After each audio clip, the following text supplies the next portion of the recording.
తెలుగు ప్రేక్షకులు నమస్కారం. నేను మీ ప్రశాంత్ గుండిలా. ప్రస్తుతం నాతో పాటు ఉన్నారు మాజీ ఉప ముఖ్యమంత్రి, శ్రీకాకుళం జిల్లా వైసీపీ అధ్యక్షులు ధర్మాన కృష్ణదాస్ గారు. ఈయనడికి ప్రస్తుత పరిణామాల గురించి మరిన్ని విషయాలు తెలుసుకునే ప్రయత్నం చేద్దాం. సార్, జనవరి నుంచి జిల్లాల పర్యటనకు వైఎస్ జగన్మోహన్ రెడ్డి రానున్నారు. మొదటగా శ్రీకాకుళం జిల్లా రానున్నారు. ఇప్పటికే శ్రీకాకుళం వచ్చే అవకాశం ఉంది. మొదటగా ఎవరి నాయకులని, సీనియర్ నాయకులని ఇటు నుంచి మొదలు పెడతారు. ఎలా ఉంటాయి అప్పటికి జిల్లాలో పరిణామాలు? పార్టీ అంత మేరకు సంసిద్ధంగా ఉంది. రాష్ట్రంలో మొన్ననే ఎన్నికలు జరిగాయి 6 నెలల క్రితం. గత ప్రభుత్వ పాలన ముఖ్యమంత్రిగా జగన్మోహన్ రెడ్డి గారు పేదలకు అన్ని రకాలుగా ఆదుకునేటట్టుగా ఎక్కడా వివక్ష లేని, అవినీతి లేని ఒక స్వచ్ఛమైనటువంటి పాలన, పారదర్శకతతో చేయడం జరిగింది. ముఖ్యంగా ప్రధానంగా మన రాష్ట్రం వ్యవసాయక ఆధారిత రాష్ట్రం. ముఖ్యంగా మా జిల్లా తీసుకుంటే ఖచ్చితంగా వ్యవసాయం ఆధారపడినటువంటి ప్రధాన రైతు కూలీ ఆధారిత వర్గాలు ఉన్నటువంటి జిల్లా.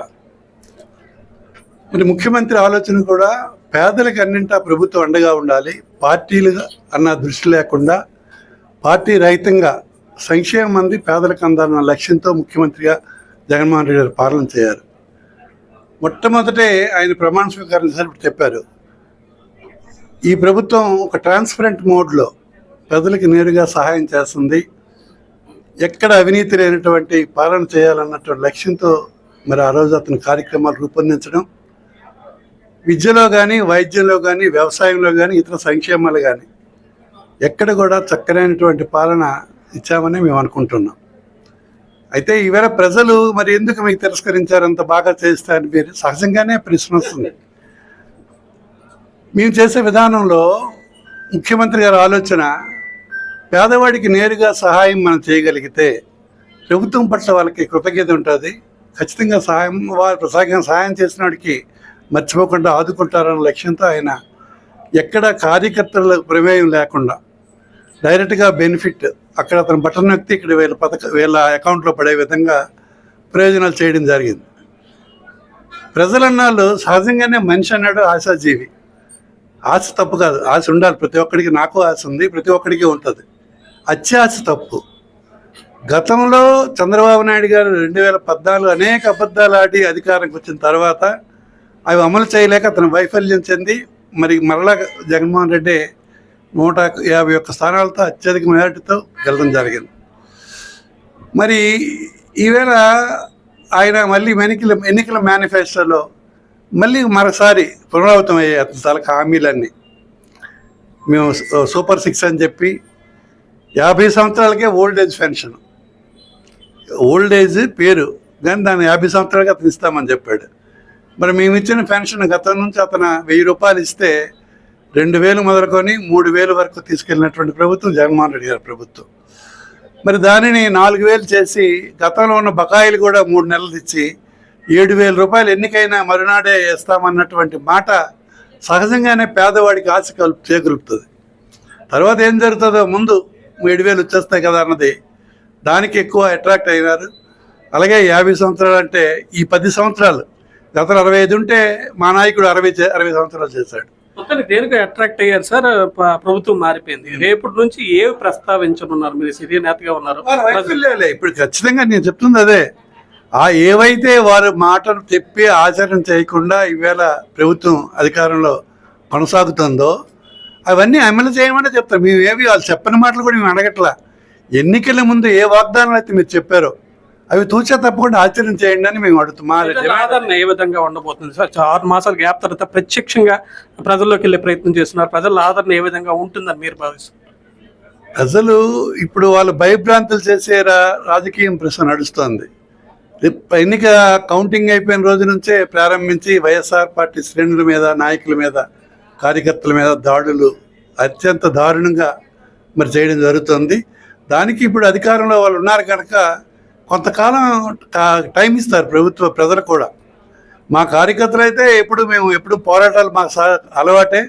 ఆనాడు జగన్ గారి నుంచి ఈనాటి కార్యకర్త వరకు ఖచ్చితంగా మేము పోరాడతాం. ప్రజల తరఫున ప్రజాపక్షంగా ఉంటాం.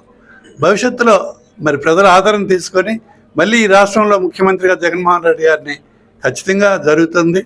అదే మేము ఆశిస్తున్నాం. ఇటీవల కాలంలో కొద్ది రోజుల క్రితం స్థానిక సంస్థల ప్రజాప్రతినిధుల కార్యక్రమం తాడేపల్లిలో వైఎస్ జగన్మోహన్ రెడ్డి గారి జిల్లా పార్టీ రాష్ట్ర అధ్యక్షుల ఆధ్వర్యంలో జరిగింది. ఆ సందర్భంలో చేసిన కొన్ని రకాల వ్యాఖ్యలు ప్రస్తుతం సంచలనంగా మారాయి. గుర్రాన్ని చెరువు దాకా తీసుకెళ్లగలం, నీళ్లు తాగడం తాగించకపోవడం గుర్రం ఇష్టం. ఎవరిని ఉద్దేశించి జగన్మోహన్ రెడ్డి ఈ రకమైన వ్యాఖ్యలు చేశారో జిల్లాల తరహా పరిస్థితులు ఉన్నాయి.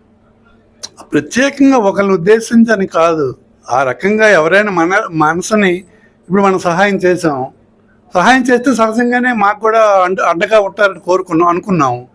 అత్యాశపడి వాళ్ళు తప్పు చేశారు. మరి తప్పుకు పరిణామాలు కూడా ఇప్పుడు చూస్తున్నారు ఇప్పుడు 6 నెలల్లోనే. అందుకోసం మనం చేయవలసిన పని ఏదో చేసాము, దానికోసం మనం ఏం చింతించాల్సిన అవసరం లేదు.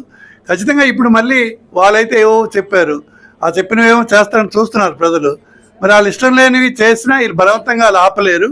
రేపు భవిష్యత్తులో ఖచ్చితంగా మళ్ళీ మంచి ప్రభుత్వం మనం ఏం చేస్తామో దానికి అనుకూలంగా సానుకూలంగా రేపు పరిణామాలు వస్తాయన్నది ఆయన తరగతి అభిప్రాయం. జిల్లా పార్టీ అధ్యక్షులు ధర్మాన కృష్ణదాస్ గారిని అడుగుతున్నాను. జిల్లాలో పార్టీ ఇన్ఛార్జీలు సక్రమంగా ఉన్నారా? మీ సోదరులు ధర్మాన ప్రసాదరావు గారు జనసేనలో చేరుతారని కొన్ని రకాల వ్యాఖ్యలు వస్తున్నాయి. కృష్ణదాస్ ఏ విధంగా స్పందిస్తారు? జనసేన వారికి బలం లేదా? టీడీపీ వారికి బలం లేదా? మళ్ళీ మా వైపు ఎందుకు చూస్తున్నారు వాళ్ళు? మేము వైఎస్ఆర్ పార్టీలో అటువైపు చూస్తున్నానని బాగట. ఇది పత్రికలకి మీరు చేసినట్లు అబోధ కల్పన. ఇది అటువంటి పరిస్థితి రాదు. ధర్మాన ప్రసాద్ చిన్న పిల్లడేం కాదు. అతని రాష్ట్రంలో 2 సార్లు రెవెన్యూ మంత్రిగా చేసి అశేషమైన అనుభవం పొంది ఒక మంచి నాయకుడిగా వచ్చి వక్తగా గౌరవం ఉన్నటువంటి వ్యక్తి. ఈవేళ అటువంటి తప్పు చేయాల్సిన అవసరం మా జనసేన వాళ్ళకే నిలకడలేదు.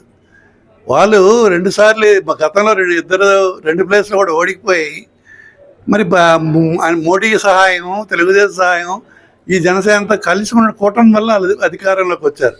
కేవలం వాళ్ళకి వచ్చిన 23 సీట్లు. మేము ఆనాడు రాజశేఖర రెడ్డి గారి నాయకత్వంలో కాంగ్రెస్ పార్టీలో చేరినటువంటి వాళ్ళం. రాజశేఖర రెడ్డి గారి గవర్నమెంట్ జగన్మోహన్ రెడ్డి తరపున అండగా ఈవేళ పనిచేస్తున్న వాళ్ళం. మాకు ఇంకో పార్టీకి వెళ్ళాల్సిన అవసరం లేదు. ఎంతగా మేము కొనసాగినంత జీవితాంతం జగన్మోహన్ రెడ్డి గారితో ఉంటాం. ఆయన ఆశయాల రాజకీయ సుప్తావస్థ కాలాన్ని ధర్మాన ప్రసాదరావు గడుపుతున్నారు. గడిచిన 6 మాసాలుగా ప్రత్యక్ష రాజకీయాల్లో కనపడడం లేదు. దీన్ని ఏ విధంగా అర్థం చేయాలి? మీరు ఒకసారి వేదికలు ఇవాళ చూస్తే ధర్మాన ప్రసాదరావుకి అత్యంత ఆప్తులైన అనేక మంది, అంబడి శ్రీనివాస్ లాంటి అనేక మంది ముఖ్యులందరూ ఇవాళ హాజరయ్యారు. ధర్మాన ప్రసాదరావు వద్దంటే ఒక్కరు కూడా వీళ్ళు ఎవరు రారు. ఆయన అనుమతితోనే ఆయన ఆలోచనల విధానంగా జరుగుతుంది. ఈవేళ మా పార్టీ కార్యక్రమాలు కూడా పార్టీ ఆఫీస్ ఇంకా పూర్తి అవ్వలేదు కనుక ధర్మాన ప్రసాదరావు క్యాంప్ ఆఫీస్లోనే చేస్తున్నాం. ఇప్పుడు నేను చెప్తున్నాను వాళ్ళ అన్నయ్యగా, ఆ రోజు వైఎస్ఆర్ పార్టీలో చేరిన నాటి నుంచి ఈవేళ వరకు మేము ఎప్పుడు కూడా జగన్మోహన్ రెడ్డికి విధేయులై ఉన్న వాళ్ళే. రేపు కూడా జగన్మోహన్ రెడ్డి గారికి విధేయతగానే ధర్మాన ప్రసాదరావు ఉంటారు. భవిష్యత్తులో ఒక ప్రణాళికాబద్ధమైనటువంటి రాజకీయాలు ఈ జిల్లాలో నడిపి ఖచ్చితంగా అన్ని స్థానాలు మేము మళ్ళా కైవసం చేసుకునే పరిస్థితి ఉంటుంది. ఇబ్బందులు సరిచేసే ప్రయత్నం ప్రస్తుతం శ్రీకాకుళం జిల్లాలో వైసీపీ చేస్తుంది. ఇన్ఛార్జీల మార్పిడి ప్రక్రియ గడిచిన కొన్ని రోజులుగా టెక్కలు మార్చారు, ఆమ్దాల్స్ మార్చారు. భవిష్యత్తులో ఇన్ఛార్జీలు మార్చే నియోజకవర్గాలు ఇంకా ఏమైనా ఉన్నాయి? అది నాయకుడి తాలూకు ఆలోచన. ఎక్కడ ఎవరు అవసరమైతే వాళ్ళని అతను నియామకం చేస్తారు. ఇది ఆయన కట్టుకున్నటువంటి పార్టీ, ఆయన పెట్టినటువంటి పార్టీ. ఆయన ఆశయాల కోసం ఆయన ఏం చేస్తున్నాడో ఆయన ఎలాగ నియామకం చేస్తే ఆ రకంగా మేము చేస్తాం. మాకు ఇవన్నీ అనవసరం. మాకు జగన్మోహన్ రెడ్డి ఎవరి అభ్యర్థి అంటే వారి తరఫున ఈ జిల్లాలో ప్రతి ఒక్క వైఎస్ఆర్ పార్టీ కార్యకర్త కూడా పనిచేస్తారు. ఇది శ్రీకాకుళం జిల్లా వైసీపీ అధ్యక్షులు ధర్మాన కృష్ణదాస్ గారు చెప్తున్న మాట. ఇటీవల వస్తున్న వదంతులు ఏదైతే ధర్మాన ప్రసాదరావు జనసేనలో చేరుతారన్న వార్తల్లో వాస్తవం లేదని, జిల్లా పార్టీ అధ్యక్షుడిగా ఆయన సోదరుడు హోదాలో తాను చెప్తున్నానని, తాము ఎప్పుడు వైసీపీ పార్టీలకి విధేయులుగా ఉంటామని చెప్పి ధర్మాన కృష్ణదాస్ స్పష్టం చేస్తున్న పరిస్థితి ఉంది. శ్రీకాకుళం జిల్లా కేంద్రం నుంచి ప్రశాంత్, తెలుగు న్యూస్.